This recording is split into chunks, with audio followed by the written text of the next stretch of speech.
All right, hello and welcome to my stock predictor check-in. So going over my project, I'm supposed to make an AI stock predictor in Python using Facebook, Prophet, and Yfinance. These are the resources I have. Um, these are the weeks. First 3 weeks are just basic learning basics.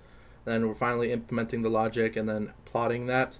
So these are the resources I use. So I use this scikit learn to calculate the percentage accuracy. I use this Prophet documentation to learn about Prophet and actually how to use it. I use this Yfinance Geeks for Geeks to just learn the basics of it. And I also use the Yfinance documentation to learn also more about Yfinance and how to use it. So going over my proofs. So these are my proof for the first 2 weeks. Just basic getting the stock lingo done and stock definitions for things I don't understand. Here's where I install Prophet and the verification. Also, yeah.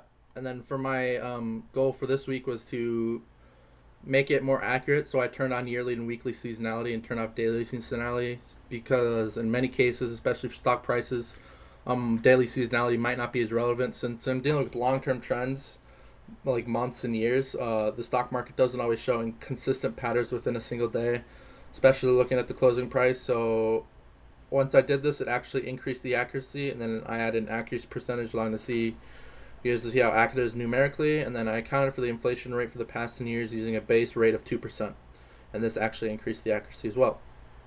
So going on my program here, here I just have a basic introduction, enter the stock symbol. We're using Pandas, Yfinance, Matplotlib, Prophet, Datetime, and sklearn.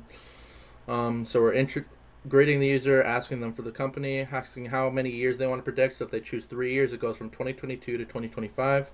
Or here we're getting the ticker for the company. And here we're reformatting the data so that Prophet will accept it. Yep. So we're taking just the two things from the many data. So Yfinance provides like 5 different things: open, high, low, volume, etc. But we're just taking date and close. And then here's the average inflation. Here's where we calculate the flat inflation rate average of just 2% over the past 10 years. Here's where we change the yearly seasonality and weekly seasonality to be true. And here we're turning off daily seasonality to be false. This is to increase the accuracy. Here we're adding the regressor of the inflation rate. Here's where we fit the model with the data frame. Here's where we split the data for accuracy testing. So we're doing a 90-10% split. So the 90% is what's actually there. The 10% is based on like the future, things that's not already out yet.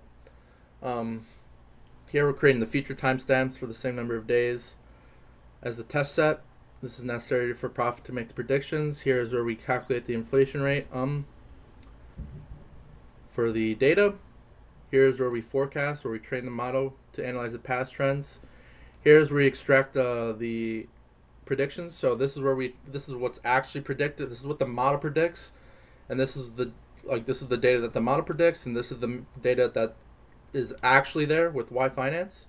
And then here's where we merge the two to get like a numerical value to see the accuracy of my model. So it compares the two and gives a numerical value at the end to show the accuracy. And then here we calculate the mean percentage value, times that by 100, and then we subtract that by 100. We subtract 100 from the mean accuracy percentage to get the total accuracy percentage.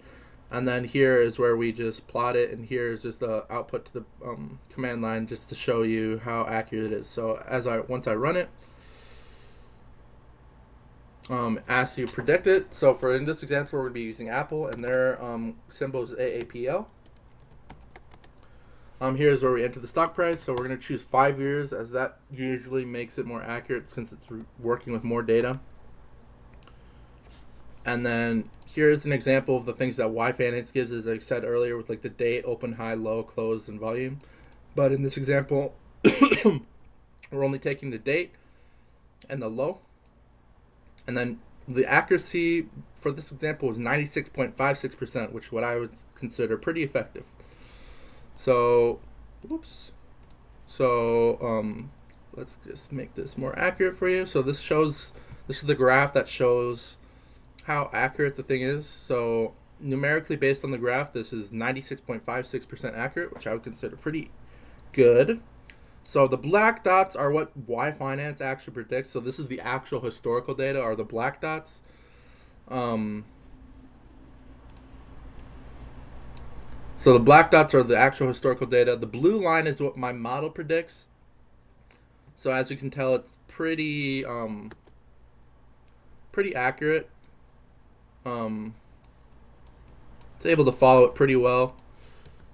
And yeah, the blue, and then the blue shaded area is just like the level of uncertainty with the with between the two, blue with my model and the actual predicted. And then here is where my model is predicting the future. Because since it has no historical data, but it's predicting that Apple's price is going to increase drastically, apparently. But it can't really predict like outliers. So in this example right here, around this time was when the DeepSeek controversy came out. So as you can tell, the historical data lowered, their stock price lowered. So, and my model wasn't able to account for that. So yeah, that is my stock predictor program. Thank you very much.